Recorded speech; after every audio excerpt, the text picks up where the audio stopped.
Salam, Palçıq vulkanları vloquna xoş gəlmisiniz. Bu illəri yeni 7-ci sinif coğrafiya dərsliyində vulkanlar mövzusuna, xüsusilə də palçıq vulkanları mövzusuna geniş yer verildiyi üçün istədik ki, gedib yerindəcə palçıq vulkanları görək. Yolda belə bir mənzərə ilə qarşılaşdıq. Nəhayət gəlib çatdıq Palçıq vulkanları turizm kompleksinə. Bura daxil olduqdan sonra bir neçə plakat gördük ki, hansı ki xəbərdarlıq edirdi ki, ilan və digər təhlükəli həşəratlarla qarşılaşa bilərik.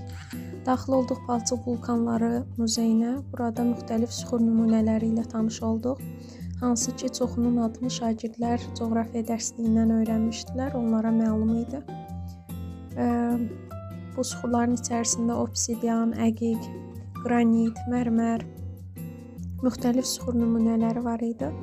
Və biz burada Palçıq vulkanının maketini də gördük. Bu maket şagirdləri həqiqi Palçıq vulkanları görməyə psixoloji cəhətdən hazırladı, belə düşünürəm.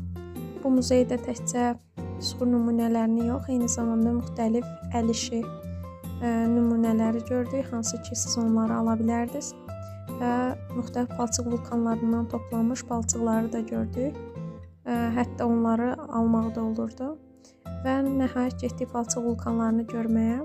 Bura daxil olduqdan sonra bizə tövsiyə olundu ki, yerimək üçün olan xüsusi zolaqdan kənara çıxmayaq. Çünki torpağın üzərində ilan və müxtəlif təhlükəli həşəratlar ola bilər dedilər.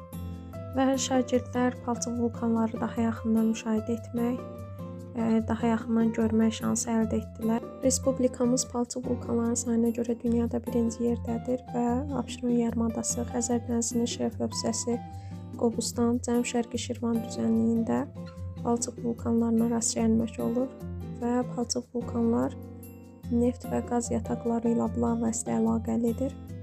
Dinlədiyiniz üçün təşəkkürlər.